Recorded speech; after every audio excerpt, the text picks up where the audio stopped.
Second team, Dodgers. I'm going to use my phrase and give it to them. They're bleeping brilliant. The Dodgers, as you probably are aware, traded second baseman Gavin Lux to Cincinnati. That came after the Dodgers signed the Korean all-star second baseman shortstop Hae-seong Kim, no relation to the Padres shortstop Ha-sung Kim. As part of the deal to send Gavin Lux, the Dodgers got an international draft pick. You can trade international draft picks and pool money in trades. That pick is worth $2.5 million. The Dodgers had $2.5 million left from last year not spent. That carries over. So that's $5 million the Dodgers now add to this year's international pool to go with what they already have, $5.7 million. The Dodgers now have $10.7 million stockpiled in international money for Sasaki. It's the highest amount any team can give Sasaki. Now, if other clubs make deals, they could get international money too and add it to their pot. But at the end of the day, the Dodgers are bleeping brilliant.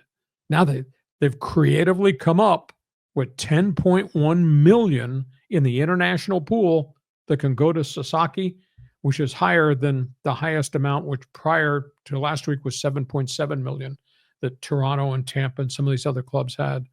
And Sasaki is limiting his options. He's down to 4 teams. Dodgers, Padres are 2 of the 4. The Yankees might be the third one, maybe Boston. But how about the Dodgers? So they trade Lux, they get the international money, put that in the pool, the carryover money in a pool with what's already in the pool for this coming season, $10.7 million. It's stunning how they do their business. Yeah, they're bleeping brilliant. And I just hate to say it, but it's true. And I didn't realize that international pool money was tradable. Yes, because I remember draft picks weren't tradable, but the international draft picks are tradable. Interesting. So yeah, I mean the Dodgers are outsmarting everybody. I still think that AJ Preller could be scheming, but right now he's paralyzed by what's going on with the Padres. That's the correct word. That's the ideal thing. A couple of the Dodger notes. Remember the hot young catcher we talked about, Diego Cartaya, that they DFA'd because they had a roster problem. They just traded him. He went to the Minnesota Twins for a minor leaguer. And the Dodgers have kind of hit a wall on relief pitcher Tanner Scott. They've been trying to get him signed. Most people projected the Padre reliever would make $8 million. He's asked for $20 million a year. He's asked for $20 million a year as a setup reliever or maybe potential closer. Dodgers think that's too pricey. So at this point, Tanner Scott is still unsigned. Those trade talks have kind of hit a wall. So those are all things Padres, all things Dodgers. Briefly, we projected this 10 days ago. Happened. Giants signed Justin Verlander. Verlander had neck problems all last year. He's 42 years of age. He is cleared medically. 1 year, $15 million. Goes to San Francisco to be the front veteran of what's a really good young pitching staff. 262 career wins. Arizona. They got so many starting pitchers now. Arizona's trying to make a deal to move one of their left-handers, either Jordan Montgomery or Eduardo Rodriguez, 2 free agents that they invested in that failed last year.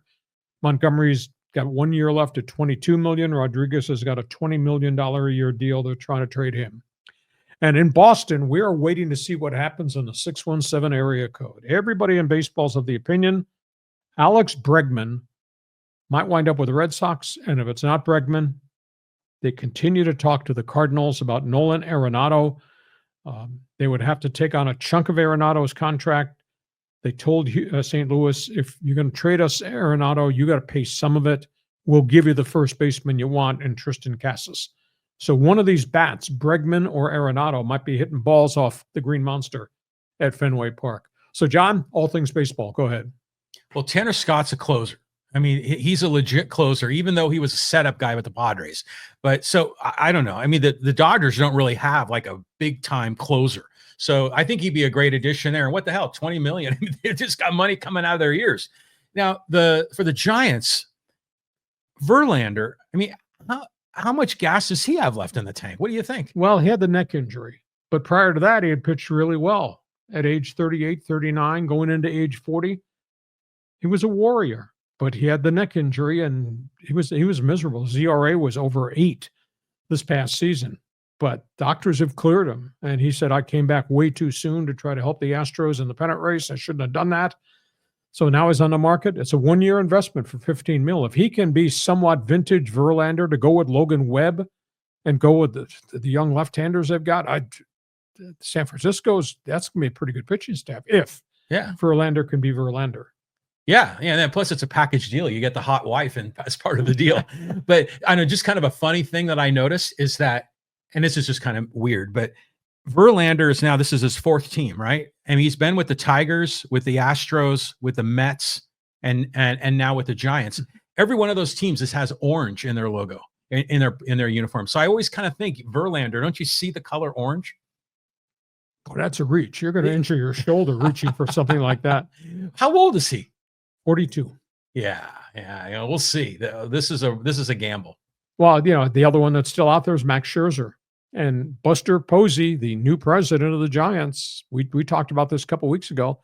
He went out and he was making visits individually. He wanted both Scherzer and Verlander. He's still got payroll. Now, both those guys had real physical woes. And there's, a lot of bullets have been spent on the mound with those guys. They've thrown a lot of innings and a lot of pitches. And sometimes you wake up and that's it. It's empty. But they got good medical reports on Verlander. We'll see where Scherzer winds up, but that'll be a 1-year rental too. Yeah, if it's a 1-year deal, it's worth a gamble, I think. I concur. Okay, last topic on the table. We might be here till Saturday covering everything else that's out there. Fans Forum chat box will be open shortly.